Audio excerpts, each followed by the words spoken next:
AP హైకోర్టులో మాజీ మంత్రి నానికి బిగ్ రిలీఫ్ లభించింది. వాలంటీర్ల ఫిర్యాదుతో గుడివాడలో నానిపై గతంలో కేసు నమోదైంది. విచారణ చేపట్టిన ధర్మాసనం కొడాలిని అరెస్టు చేయొద్దని వైసీపీ నేతలు దాఖలు చేసిన పిటిషన్పై ఆదేశాలిచ్చింది. నానికి 41A నోటీసులు ఇవ్వాలని పేర్కొంది ఈ కోర్టు. విచారణలో సుప్రీంకోర్టు గైడ్ లైన్స్ పాటించాలని హైకోర్టు పోలీసులను ఆదేశించింది.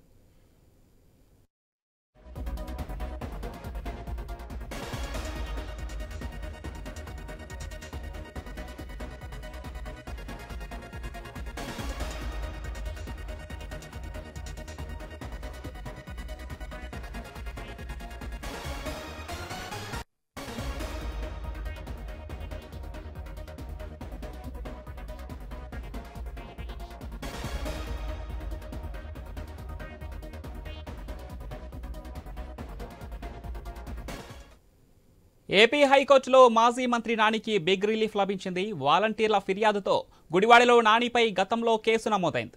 విచారణ చేపట్టిన ధర్మాసనం కొడాలిని అరెస్టు చేయొద్దని వైసీపీ నేతలు దాఖలు చేసిన పిటిషన్పై ఆదేశాలిచ్చింది. నానికి 41A నోటీసులు ఇవ్వాలని పేర్కొంది ఈ కోర్టు. విచారణలో సుప్రీంకోర్టు గైడ్ లైన్స్ను పాటించాలని హైకోర్టు పోలీసులను ఆదేశించింది.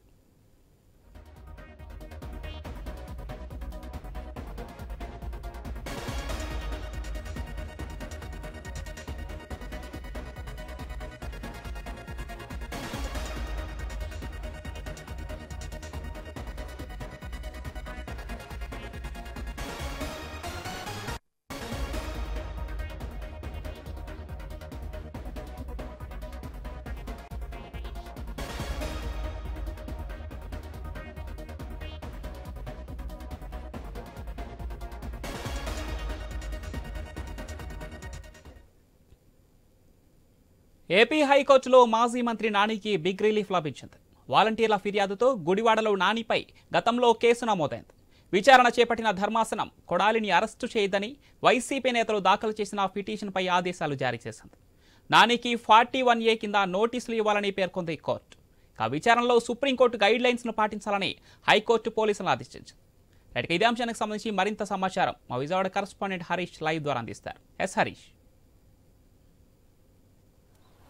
పవన్, ప్రస్తుతం ఏపీలో మాజీ మంత్రులుగా పనిచేసినటువంటి వ్యక్తులు, అదేవిధంగా కీలకంగా వైఎస్ఆర్ కాంగ్రెస్ పార్టీలో కీలకంగా వ్యవహరించినటువంటి వ్యక్తులను ప్రస్తుతం కేసులు వెంటాడుతున్నటువంటి సిచ్యువేషన్ కనిపిస్తుంది. ఒకవైపు జోగి రమేష్, అదేవిధంగా అంబటి రాంబాబు తనకు సెక్యూరిటీని తగ్గించడం పట్ల న్యాయస్థానాన్ని ఆశ్రయించారు. ఇంకోవైపు జోగి రమేష్ చంద్రబాబు ఇంటిపైన జరిగినటువంటి దాడి ఘటనకు సంబంధించినటువంటి అంశంలో కూడా ఆయన కూడా కేసును ఎదుర్కొంటున్నటువంటి సిచ్యువేషన్ ఉంది. ఇప్పుడు తాజాగా కొడాలి నాని, మాజీ మంత్రి కొడాలి నాని, వైసీపీలో ఫైర్ బ్రాండ్గా కొనసాగినటువంటి కొడాలి నాని పైన కూడా వాలంటీర్లు ఫిర్యాదు చేసినటువంటి సిచ్యువేషన్ కనిపిస్తుంది. బలవంతంగా తమతో రాజీనామా చేయించారు, తమని తీవ్ర ఇబ్బందులకు గురి చేశారు అన్నటువంటి ఒక ప్రధానమైనటువంటి అభ్యంతరం వ్యక్తమైంది. దీనిపైనే కోర్టు న్యాయస్థానాన్ని ఆశ్రయించారు కొడాలి నాని ఆశ్రయం మేరకు కోర్టు విచారణ జరిపింది. ఏదైతే కేసు దాఖలైందో ఆ దాఖలకు సంబంధించి కొడాలి నానిని అరెస్టు చేయకుండా 41Aకి సంబంధించినటువంటి నోటీసులు ఇవ్వాలని చెప్పి కూడా న్యాయస్థానం తీర్పు ఇచ్చింది. ఇంకోవైపు చూసుకుంటే కనుక సుప్రీంకోర్టు గైడ్ లైన్స్ ఏవైతే ఉంటాయో ప్రజాప్రతినిధులకు సంబంధించినటువంటి వాళ్ళకి,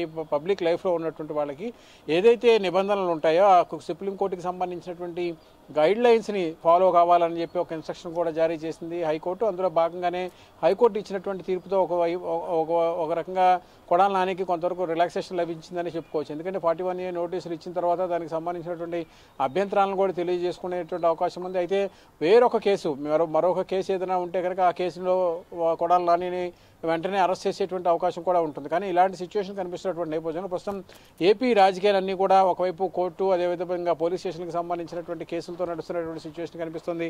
ఇందులో భాగంగానే చంద్రబాబు నాయుడు ఇంటికి సంబంధించి చంద్రబాబు నాయుడు ఇంటిపైన దాడికి వెళ్లారు అన్నటువంటి ఒక ప్రధానమైనటువంటి అభ్యంతరం, ఒక ఆరోపణ వ్యక్తమైంది. గతంలోనే ఈ వ్యవహారమైన తెలుగుదేశం పార్టీ తీవ్ర అభ్యంతరం వ్యక్తం చేసింది. ఇప్పుడు మాజీ మంత్రి జోగి రమేష్ కూడా ఈ కేసును ఎదుర్కొంటున్నటువంటి సిచ్యువేషన్ కనిపిస్తుంది. ఈ కేసులో జోగి రమేష్ని కూడా అరెస్ట్ చేసేటువంటి అవకాశం ఉందన్నటువంటి ఒక ప్రచారం కూడా జరుగుతుంది. దీనిపైన కూడా ఆయన స్పందించినటువంటి సిచ్యువేషన్ ఉంది.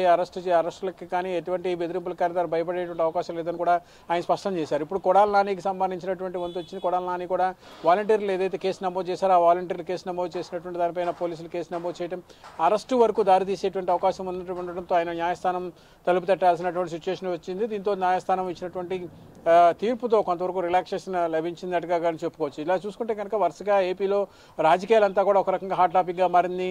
గతంలో ఏదైతే లోకేష్ కీలకంగా ఇప్పుడు ప్రభుత్వంలో కీలకంగా వ్యవహరిస్తున్నటువంటి లోకేష్ రెడ్ బుక్కు సంబంధించినటువంటి అంశంలో నోట్ చేసుకున్నటువంటి అంశాల ప్రాతిపదికగా కేసులు నమోదవుతున్నాయి అన్నటువంటి ఒక అభ్యంతరం కూడా వైఎస్ఆర్ కాంగ్రెస్ పార్టీ నుంచి వ్యక్తమవుతుంది. ఏదైతే గత 5 ఏళ్లలో ఇష్టానుసారంగా వ్యవహరించినటువంటి నాయకత్వం ఎవరైతే ఉన్నారో వాళ్ళందరిపైన చర్యలు ఉంటాయి, చట్టపరంగా చర్యలు తీసుకుంటాయి, కానీ వేధింపులు ఉండేటువంటి అవకాశం లేదు. అయితే ఇక చూసుకుంటే ఇప్పుడు మంత్రిగా ఉన్నటువంటి అచ్చెన్నాయుడు ప్రభుత్వం ఏర్పడిన కొద్ది రోజులకే వాలంటీర్ల విషయంలో కొన్ని కీలక వ్యాఖ్యలు అయితే చేశారు. మిమ్మల్ని ఎవరైతే బలవంతంగా రాజీనామా చేయించారో వారిపై స్థానిక పోలీస్ స్టేషన్లలో ఫిర్యాదు చేయవలసిందిగా అచ్చెన్నాయుడు పేర్కొన్నారు. ఆ సూచనల మేరకే వాలంటీర్లు ఇప్పుడు కేసు నమోదు చేశారనుకోవచ్చా? వైసీపీ నేతల మీద ఇటు కొడాలని కావచ్చు, ఇతర నేతలు కావచ్చు, వారిపైన ఈ మేరకే వాళ్ళు కేసులు నమోదు చేశారనుకోవచ్చా?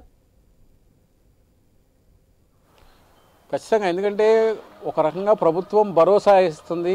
వాలంటీర్లుగా ఉన్నటువంటి వాళ్ళు ఎవరైతే ఉన్నారో, గత ప్రభుత్వంలో ఇబ్బంది పడినటువంటి వాళ్ళు ఎవరైతే ఉన్నారో వాళ్ళందరికీ కూడా భరోసాగా ఉంటామని చెప్పి గత ఎన్నికల ప్రచారంలోనే ఆ పార్టీకి సంబంధించి కూటమికి సంబంధించినటువంటి నాయకత్వం అంతా కూడా హామీ ఇచ్చినటువంటి సిచ్యువేషన్ ఉంది.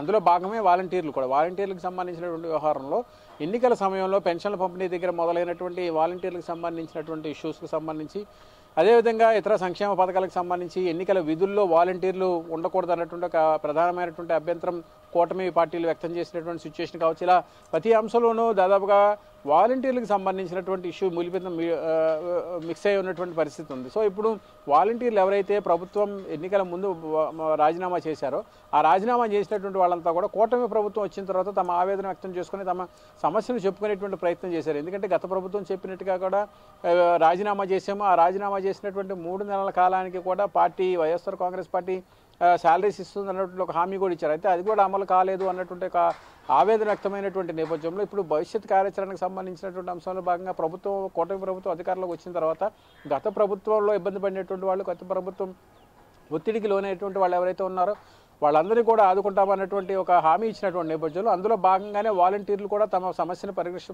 పరిగణలోకి తీసుకోవాలి.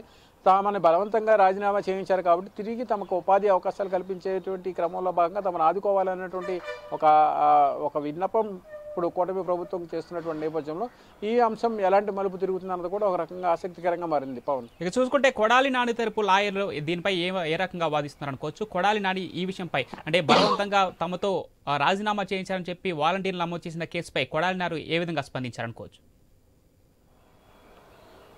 వాలంటీర్లకు సంబంధించినటువంటి ఇష్యూలో కొడాలి నాని పైన కేసు నమోదు కావడం ఒక ఎత్తు అయితే, ఇంకోవైపు వాలంటీర్కి సంబంధించినటువంటి కేసులతో పాటుగా మరికొన్ని కేసులు కూడా కొడాలి నాని పైన ఉన్నటువంటి సిచ్యువేషన్ ఉంది. ఎందుకంటే ఒక కేసులో తన తల్లికి మరణానికి కారణం కొడాలి నాని అంటూ మరో కేసు కూడా కొడాలి నాని మీద గుడివాడ పోలీస్ స్టేషన్ లిమిట్స్లో దాఖలైనటువంటి సిచ్యువేషన్. సో ఇప్పుడు ఏ కేసులో అయినా కావచ్చు కొడాలి నానిని అరెస్ట్ చేయాలంటే కనుక పెద్ద కేసులతో సంబంధం లేదు. ఏదైతే ఇప్పుడు వాలంటీర్లకు సంబంధించినటువంటి కేసు ఏదైతే ఉందో ఆ కేసుని పెద్దగా పరిగణలో తీసుకోవాల్సిన అవసరం లేదు. ఎందుకంటే న్యాయస్థానం జోక్యం చేసుకుంది కాబట్టి, న్యాయస్థానం పరిధిలో ఉంది కాబట్టి, పోలీసులు చట్టం కూడా దాన్ని గౌరవించాల్సినటువంటి కాబట్టి పాలకులు కూడా ఆ దృష్టిలో చూసేటువంటి అవకాశం లేదు. ఇక మిగిలిన కేసుల్లో కొడాలి నాని అరెస్ట్ చేయడానికి మాత్రం అవకాశాలు లేకపోలేదు అన్నటువంటి ఒక ప్రధానమైనటువంటి ప్రచారం కూడా జరుగుతున్నటువంటి సిచ్యువేషన్ మనకు కనిపిస్తుంది. ఎందుకంటే గత 5 సంవత్సరాలుగా కొడాలి నాని ఎలాంటి పాత్ర పోషించారు, కూటమి పార్టీలు ప్రధానంగా టీడీపీని టార్గెట్గా చేసుకొని కొడాలి నాని ఎలాంటి కామెంట్స్ చేశారు, ఎలాంటి విమర్శలు చేశారు, ఎలాంటి రాజకీయపరమైనటువంటి దాడులు జరిగాయి అనేటువంటి ఒక ప్రధానమైనటువంటి అభ్యంతరం కూడా వ్యక్తమైనటువంటి సిచ్యువేషన్ మనం చూసాం. సో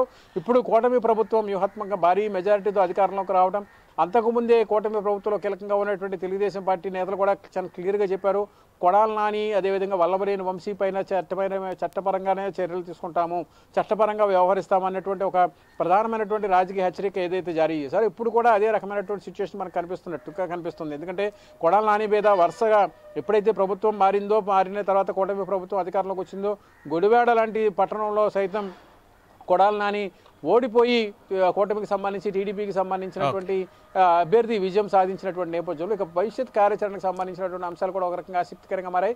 కొడాలి నాని వల్లభనేని వంశీని టార్గెట్గా చేసుకుని కూటమి తెలుగుదేశం పార్టీ ఎలాంటి వ్యూహాలను అనుసరిస్తుంది, ఎలాంటి చర్యలు ఉంటాయన్నది కూడా పూర్తిగా రాజకీయంగా కూడా ఆసక్తికరంగా మారినటువంటి సిచ్యువేషన్ మనకు కనిపిస్తుంది. Pavan, right Harish, thanks for the updates.